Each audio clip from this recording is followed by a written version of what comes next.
longer run, I want to run my own NGO, my own animal trust, where I feed these animals. I believe nowadays the podcasters, the other industry people, they are making more money. Uh, do you think that the culture of looking at gurus in India has evolved, has changed? Education that we have in terms, it's more of a rote memorization. It is more about marking up the syllabus and just getting the marks and getting the grade. You know what? This was challenging, but you overcame. And what is the lesson that you learned from it? My 500 plus NRI networks globally, 5,000 students trained, 1,500 IELTS score corporate. What is this past life regression or about the occult sciences that in this birth she was born with this cancer? So I believe all these diseases, cancers, leprosies, and you just look at it, the flight accidents, the road accidents that are happening, there's a reason behind it.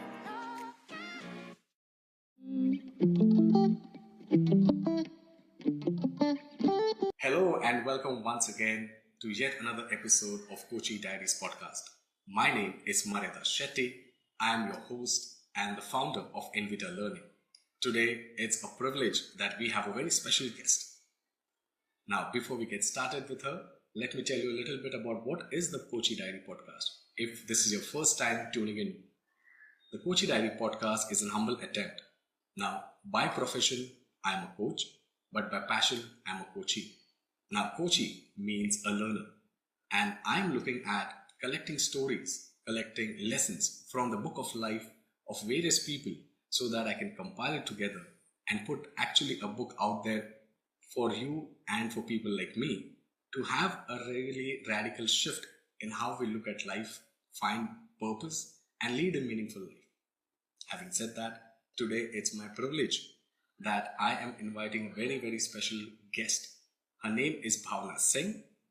She is a global master IELTS and PTE trainer, an international host and MC as well, and a host of other things. In fact, as an educator, as an IELTS trainer, she has taught and tutored more than 500 plus NRI students, helping them to find the dream job, helping them to get into the Dream Institute across the world. Thank you so much, Bhavna, for doing this today. So once again, it's an honor to be here on your podcast, and I'm really looking forward for today's session to share my story with the world and to inspire people around me. Thank you so much. Now, for those people, who might know you professionally, so they know that you are an IELTS trainer, you are an MC, and you are a host of other things. Right before the podcast, you mentioned that you're learning hypnosis. So there is a lot of things, and I'm very excited to learn what you have been up to, how was your childhood, what are some of the important lessons that you've learned, how was the journey, the challenges, the lessons, most importantly, have you found that purpose in life? And if yes, what should the viewers be looking up to? How can they too find their purpose? But before we get started, the first question that I have for you, Bhavna, is without the titles, without looking at you professionally, what would you say is Bhavna Singh in real sense? Okay, so first of all, a very big good morning to my lovely viewers who are watching me on this YouTube channel with Maryada Shetty sir. My name is Bhavna. I'm an international MC, a global master IELTS PT self-help trainer, and apart from that, I'm a media host also. So as you told me the purpose of life, that Bhavna, have you found the purpose of life? I believe I found the purpose of life from a very young age. In each and every moment and each and every task of my life that I do, that defines my purpose and that defines me who I am truly. So I believe apart from education, imparting knowledge, wisdom, and apart from hosting these global shows with the industry leaders, I would describe myself as someone who is compassionate, the person who is more sensitive towards the emotions and needs of the other people, and the one who wish to bring the change, a revolution in society in terms of how we see animals around us, how we see street dogs around us, and what we can do as a human, as a soul, what is our responsibility, duty as a citizen of this country to help animals around us. Wow, that's beautiful. So one thing that I get from this is you have found your purpose right from a young age, and also you're an animal lover. And I love the word that you said, that it's a duty. it's not something that sometimes most of us take it as for granted. We don't realize that, okay, humans, yes, we exist for a specific reason. And many people don't treat animals, they consider animals to be lower. But the word that you said, it's a duty. And I totally love it.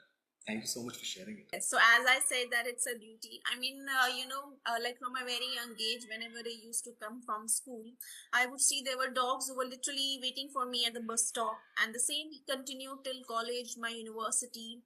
So I became so much, afflicted, sensitive towards the need that these animals, they cannot speak anything, but all is they have is their eyes and in their hands through which they are expressing their emotions, right? And then I would say from a very young age I become very much you can say attached with them.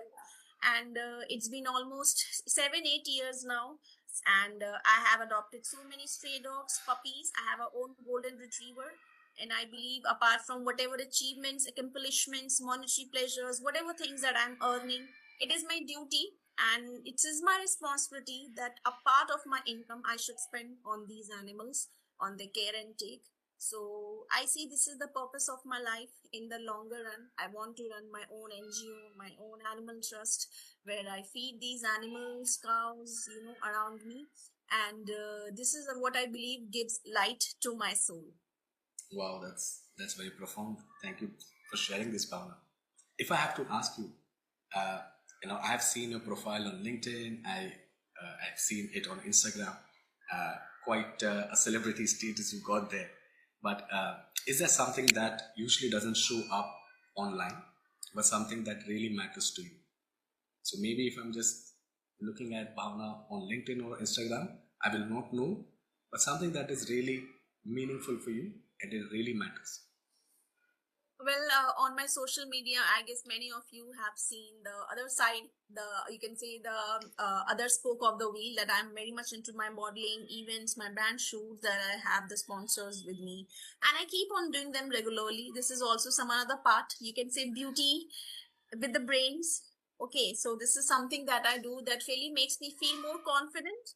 I believe apart from teaching, this is something which really boosts my confidence. And not only boost, but when I see women, they step out of their house and they represent clothing, jewelry, brands, footwear, whatsoever, I feel a sense of belongingness with it. And from a very young age, I believe since my high schools, I was in 15, 16 years of age, I have been into this. So from a very young age, destiny took me to the right destination. And since then, I never looked back that what is this about. Automatically I started getting the brand sponsors, the deals around me. So I believe this is something which was destined by the destiny, and I'm just loving it. And I believe age is just a number. There are many more things to be achieved in this field of modeling. And yes, I believe it's a lesson that I'm learning. The beautiful and the humble people that I come across in these event industries, in these award shows, in these fashion modeling shoots, they all are searching for a platform, and I'm giving them. Wow, that is really, really beautiful. Quite an interesting question coming your way, Bhavna. I see a lot of kids who want to possibly aspire to be like you, get into modeling, get into hosting, get into the media world. Sometimes the parents are very supportive, sometimes they are not. But is there any message that you'd like to give to the parents who might be watching this for their kids who might want to explore? The reason being, even today, many people don't consider all this industry to be something that would give a steady income, and making a name for yourself standing out of the crowd is difficult. So what is that one advice you'd like to give to anyone who's watching, may have a kid who possibly aspires to be into modeling, into hosting? I believe nowadays we have so much over, you can say, the kids are so much frustrated these days. They have a constant pressure just to earn the marks and get the degrees, get the job. But one thing that they really miss is that they are not able to explore themselves, what exactly they want. They are following the bland race to become a doctor, to engineer, just two professions in our country, I guess. Apart from this, they don't know. I mean, these all these things, anchoring events and all, they are just like, say, what do we call them, they are not even a part of humanities. They are more of a skill based courses that we have, right?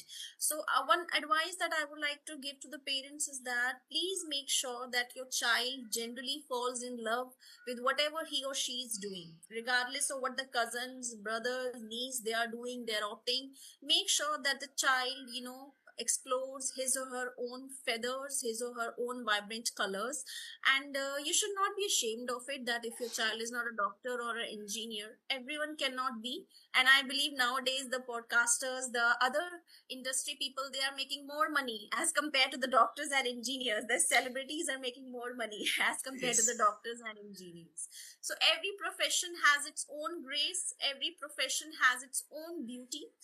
All we need to do as a guardian is to just show them the light, and then the child will automatically find his or her passion. Wow, that's profound, and I hope that anyone who's watching this, if you have a kid at home who wants to explain different career options, do take that advice, that wise words from Bhavna. She has made a career for herself. She stood for what she believes in, and I think if you need any sort of as inspiration, Bhavna is a person to look out to, especially for yourself or for your kids. By the way, even if you are someone who wants to possibly switch careers, get into modeling, get into the media world, take Bhavna as an inspiration. Do that for yourself as well. Not just for the kids, but do that for yourself as well. Okay, Bhavna, here's another question that I have. You are an educator, and I understand that education is a very noble profession because you have so much of impact on people's life, not just one person, but generations after generation. If you're a really good teacher, now I know that many people who get into education, it is only because they had a really good teacher. Would you like to Yes. tell us about who was that one teacher who had a deep impact on you and say like, hey, you know what? When I grow up, I also want to be a teacher. You can find teacher in each and every phase of life, sir, not just in terms of academic, college, universities. I believe each and every person who teaches me, each and every person who gives me a lesson is, you can say, someone who is a teacher for me, not just like other person who is just dressed like a human. I believe sometimes I see animals as a teacher. When I see Hmm. these animals compassionately sharing their food on the road, it makes me a sense of enlightenment that, okay, if they can share their food, if they can share everything on the roads, look at these stray animals, they don't complain to God, then why can't we? So I believe Wow. each and every moment teaches me. And as far as the one who made an impact on me, I believe there are many people. This is what they have shaped me and what I am today. And when I look back at those all those reminiscences, the memories that I had, it makes me feel more confident, it makes me feel more bold and brazen. And as I always say, life itself is the biggest teacher. Wow, that is very true, and I truly believe that life teaches us a lot of things. In fact, the tagline for this podcast, Kochi Diaries, is lessons from the book of life. Because I Yes. realize, different people have different life, so it's a different book for all of us. But most of the chapters that we have are very similar, very common, and very very beautifully said. Hmm. So we are going to celebrate, as you said, Guru Purnima in a few days. Uh, do you think that the culture of looking at gurus in India has evolved, has changed? Back when it was in the Vedic period, the way people had reverence for their teachers, for their gurus, is the same in India today? Should it be something just like the Vedic period, or are we missing out something? Yes, this is something that I've often seen that yes, there are certain changes. Now there's a global paradigm shift. So earlier there were Vedic education, Gurukul education, but now the education that we have in terms, it's more of a rote memorization. It is more about mugging up the syllabus and just getting the marks and getting the grades. And when the child goes to the next class, he or she might forgot even who the previous class teacher was. They sometimes not even greet in the school corridor. So this is something which is very common. So that I always say that there is a spiritual belongingness which is missing in our students today, particularly if I talk about when we teach in school, that is the academic schooling. And I think we have actually molded our children in such a way that teacher for them is just for 6 months, just for 1 year, and once the session is over, we don't care who the person was, right? As compared to the previous months when we have this, we were always debted by the gurus who used to teach us, right? at the Gurukuls, at the Vedic schooling and all. So I believe it is the spiritual alignedness that we need to do in a curriculum today. And if it cannot be done in schools, because I believe school nowadays, they're just a money making machine. So that education should begin at home. It is the parents' duty as a parent, as a guardian, that they should instill spiritual belongingness in their children. This is what I would like to say. And I believe the making the kids aware about Bhagavad Gita, Ashtavakram Gita, and there's so many things that we can teach them. These are also the books of lives that we are imparting. Very true, very true. In fact, I'm someone who loves talking about spirituality. By the way, for those people who are watching this, let me be very clear. When we talk about spirituality, it is not the same as religion. In my understanding, religion is when you follow the messenger. Spirituality would be when you follow the message. Regardless of which religion you are following, there's a truth in those religions. There's a teaching, there's a message. Are you really living that message or not? That is something that you need to ask yourself. But Bhavna, thank you so much for bringing out this beautiful aspect of how teachers are being considered today and how they ideally should be. Because I too had so many amazing teachers in my life who had a great impact on me growing up. In fact, I remember some of my teachers were very kind, and because they were very kind, they were patient with me. It helped me to not feel stupid, to ask questions, and because they encouraged me to be curious, I have become such an amazing person that I am very curious about life. So, what was your experience? You said about parents also, and I know that what you've achieved today is not without the support of parents. So, how was Yes, your growing up? Your parents were very supportive. yeah, I would say they were supportive, but somewhere or the other they were conservative. They were orthodox too, because of course, we in our culture, in our society, we don't see girls stepping out of the houses, girls earning money. In some still sections of the society, we expect a girl just to be like a household chore caretaker, right? So of course, the transition was difficult. It took time for them to accept, but I believe it's not just in terms of female, but males also. Every soul who is born in this planet comes with its own script, comes with its own challenges, right? So instead of just ranting about them, oh, God has given me this life, this house, this, that, I believe learn to fight and be resilient. Okay, it is your script of life and it depends on you how you want to take it. Either accept it or either revoke it or fight back. So I don't like to rant about the challenges that I've encountered. I believe whatever challenges that I have, come in my life, they have shaped me as a person I am today, and I'm proud of it. When I look back at them, they make me much more resilient. They make me much more, you can say, strong and powerful. They make me much more robust from inside. Amazing, amazing. Now that we're talking about challenges, when you started your journey as an educator, as well as when you got into the media world, you might have faced a lot of challenges. But is there any one incident or one thing that comes to your mind that like, hey, you know what, this was challenging, but you overcame, and what is the lesson that you learned from it? Yes, okay. So when I started this journey of as I myself was doubtful, like fresh from the B.Ed college, I did my undergraduation from IP University. I was afraid that whether I will be able to teach, whether I will be able to be a successful teacher, particularly in terms of eyes when you are teaching these international NRI candidates and all, right? You need to have a thorough command over the subjects or the RWLS, the modules and all. So at some stage in my life, I really doubted myself and my other senior teachers, the faculty with whom I was associated at the coaching center. I used to tell them, I don't think I will be able to be a good teacher. I am doubtful. I don't think I will be able to solve the doubts of the child, because they all were IT professionals, software engineers who were 10 times my age. They were way more senior to me and they were calling me ma'am and I was teaching them. So that point I realized that it's not that guru can be someone who is much more elder. Anyone can be a guru, anyone can be a teacher, and that was the best phase. And 1 year down the line, when I look back, even the coaching center, they really, I mean, they were blessed to have me. That Bhavna, we didn't expect that you will learn all these things so quickly in such a creamy way. And I believe initially it was tough for me for the 1 2 weeks that were tough for me to understand the concept, how this exactly IELTS PT work. And then after that, it was no looking back. And it's been 5 years now with almost 500 plus NRI networks globally, 5,000 students trained, 1,500 IELTS scorecard produced. I feel proud of myself that maybe I was destined to be in this field. Wow, that is amazing. In terms of the numbers that you spoke about, that's a huge number.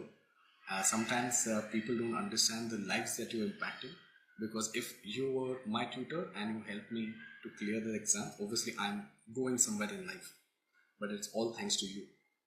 Because you were kind to me, you were patient, you taught me well, and hence I am able to do that. So the numbers are huge, and it's a huge feeling, amazing feeling.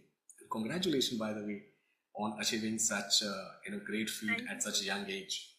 Okay, you spoke about doubting yourself. I think a lot of people go through something similar. In fact, when I started my coaching journey as well, I was doubtful. In psychology, we might call this imposter syndrome. We are not really sure whether we are up to the mark, whether we'll be able to do it. Although people might see that potential, but self doubt. Any message for the viewers if they are also having that imposter syndrome? They are also like, maybe I may not be able to do it. What is the one practical advice you will give them to overcome that self doubt? Okay, so when it comes to FOMO, fear of missing out, anxiety, whatsoever word you give it, whatsoever vocabulary word you can give it, one thing I would like to say is here, Maridas, is that you should know how to listen to your soul, to your inner healing, to your inner child, right?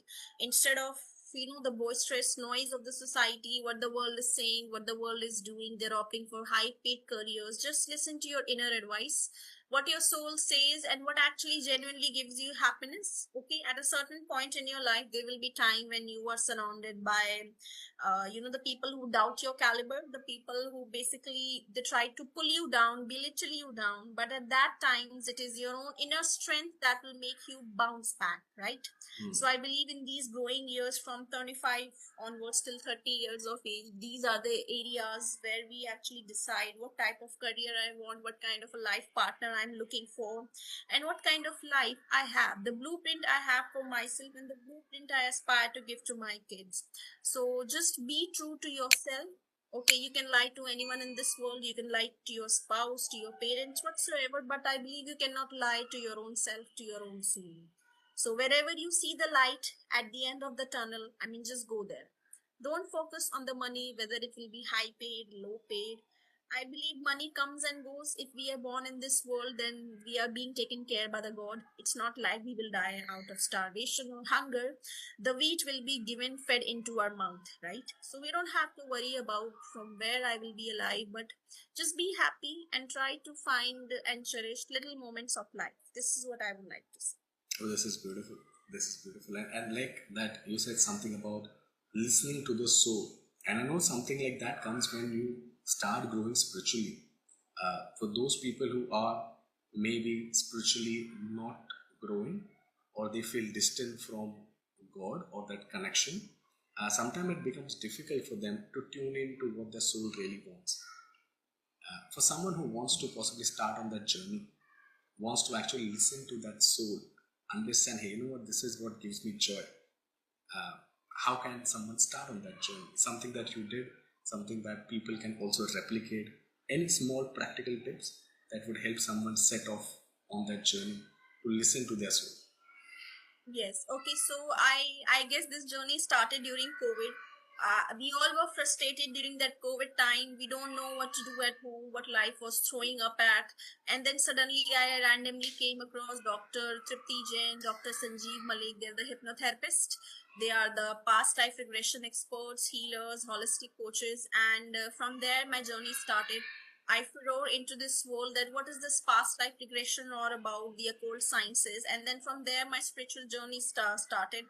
I realized that I'm not just a human with a body, rather I'm a human with a soul on my endless journey. This journey is never ending. Many births will take on place for many more years to come. It is the karmas that keep on counting on the barrage that we have.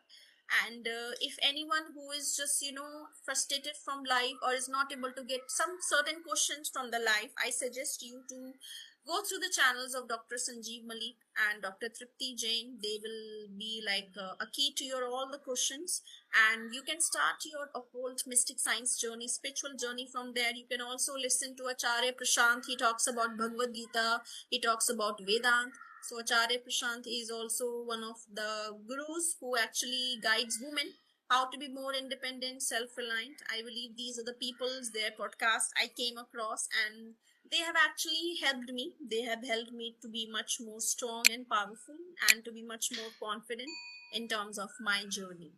Wow, that's amazing, and but this is amazing, Bhavna, and I'm very happy that you yourself have grown spiritually and achieved so many things, and you have fine-tuned yourself to find your purpose and leading a very meaningful life. It's an inspiration for many. Okay, so you spoke about something about hypnosis, right? Past life regression. There, I'm sure a lot of people uh, in the audience, when they listen to hypnosis, the only thing that comes to them, at least to their mind, would be, oh, hypnosis is when you can just They control think hypnosis someone. is about sleeping. It is all about Yes, sleeping. yes. About Yeah, this controlling is the someone. therapy. You have that in mind that hypnosis means I can control someone, I can play with their mind. But what really I is can control hypnosis? someone, I can loot the money. They think hypnosis is this. But no, Yes. absolutely not. I believe this is a myth, but I believe this is a new therapy that is slowly and gradually, gaining momentum. When medical sciences clothes its path, then begins the spiritual science of past life regression. So it's a very beautiful therapy, I would say, when you actually go into your trance state. We, of course, we know we are soul. In our Hindu Sanatan culture, we believe that we have taken so many births and this journey is endless, right? In our each and every birth we have done so many karma, so many things that we have done, good and bad. You and me, we have met today. It is of course a karma that we are bringing from the past. So this therapy actually helps us to give the questions of certain patterns that are repeating in our life. Maybe that might be some anger issues, frustration issues. With some people we get this so much lovable feeling, but with certain set of people we get a feeling of animosity, hatred, jealousy. So this is an energy. We all know energy can neither be created nor destroyed. It can only be converted from one form to another. Similarly, this soul, this energy is carrying imprints of thousands of births that we have taken. And it is just like a Google Drive, a pen drive, and all the data of your past is stored there. So it helps you to be self acceptance of the mistakes that you have done and how you can cure them in the future, so that your future lives are not affected by that. I believe this is what hypnosis is about, and this has actually helped me personally also in many situations when I don't feel any answer. Even one of my clients, she was suffering from cancer. She did a treatment worth so many things, lakhs, crores. She has even went to US also for the treatment, but she didn't got any result. So on in her hypnotherapy session, what we find out that the lady has a habit of cursing others, and that was so much deep into herself that in this birth she was born with this cancer. So I believe all these diseases, cancers, leprosies, and you just look at it, the flight accidents, the road accidents that are happening, there's a reason behind it. Nothing happens in this nature without any reason, purpose. Everything has a purpose and a reason behind it. People meeting, people loving, people hating each other, accidents, happiness, whatever. I mean, how can someone become Ambani's, Birlas, and how can someone even live in a slum? Of course, it carries the past life with us. And this is what this therapy is about. It helps you to delve into your own soul. Quite profound. I'm just letting it. Trying to absorb. Yeah. I like something that you said about how sometimes when we don't realize, because our words, our thoughts, they have power. I have actually seen so many people not able to forgive others. They have so much of grief, they hold on to hatred inside their heart, and eventually, obviously, all this shows up in their body. Maybe some sort of illness, but it does something which we also call as psychosomatic issues. For someone who might find it difficult to forgive, what is one thing that you suggest that they should start doing immediately? See, I know there are certain situations in life when you found it extremely difficult to forgive someone, right? But one thing I would like to say, that don't hold grudges against anyone. Like personally in my own life, people, they cheated me professionally. I mean, people, they took away my money, they looted me, right? But I always say is that don't hold grudges. I mean, if you're holding grudges against them, then the same energy will be carried in the next forward future, right? Okay. Hmm. Then you will come across the same person, the same karmic account will open, and all that thing will start from the beginning, because ultimately it is all about the lessons that soul are learning. If the person has done wrong with you, then it's okay, just sit back and enjoy. Karma will do the work, right? Everything in this nature, the God has justice. Lord Krishna serves justice to each and every creature, right? You don't have to worry about that. All you can say is just let go and be lovable from inside. You should never dim your light, okay? And this is what I would like to say, that no matter how hard situation is, no matter how hard people tough are, people they cheat you, they abuse you, whatsoever they do, you just maintain that focus and meditation. This is what actually helps you to accept things, right? So be positive, be white, and be the light at the end of the tunnel. Be the light. Love that. Okay. One last question before we, end part one of this amazing conversation with you. One last question that I have for you is, you said a lot about how we all need to learn lessons, from our soul, because we are in that karmic cycle. Is there any one lesson that keeps showing up in your life, which was maybe initially a little difficult for you to learn, but now that you have, like, okay, life keeps showing me all this thing, this is my soul lesson, and you have learned it beautifully, embraced it gracefully. Yes, well, there are many lessons, but the one lesson that had a profound impact on me is that, the lessons to do love selflessly. Okay, earlier I used to expect that, oh, I love this, I love that, and I want the person to do the same thing for me. But now I believe, no, you don't have to expect the person to do anything for you. It is your own love and light energy that you are giving, and just do it compassionately and don't expect anything in return, right? So Wow. this is what I've learned from animals. Of course, these animals, they will not pay me back, they will not pay my bills, right? But I believe this is something I'm doing selflessly. I don't expect anything in return from these animals, from these stray dogs, street dogs. But all I can say, this is just my way of giving love, positivity and warmth to them. And this is how we should do things selflessly. Don't expect anything the person will do for you in return, in terms of monetary things, in terms of anything, but rather when you are giving your things profusely to the other person, it shows how much positive and how much lovable you are from inside. So this is what I have learned over the course of years, and now I'm at that stage where I don't actually expect anyone to do anything for me. And I believe I'm neutral. Okay, the life is going and learning daily. The sun comes, the sun goes down, the dawn and the dusk, and with that I'm learning lessons. Each and every day Wow. is a moment. I believe each and every person is a teacher for me. That is absolutely, absolutely profound, and I think it should resonate with a lot of people who are watching this. And I hope you understand that it is something that you can do for yourself. The best thing that you can do for yourself is look at how much you love others. Are you being the light in someone's life?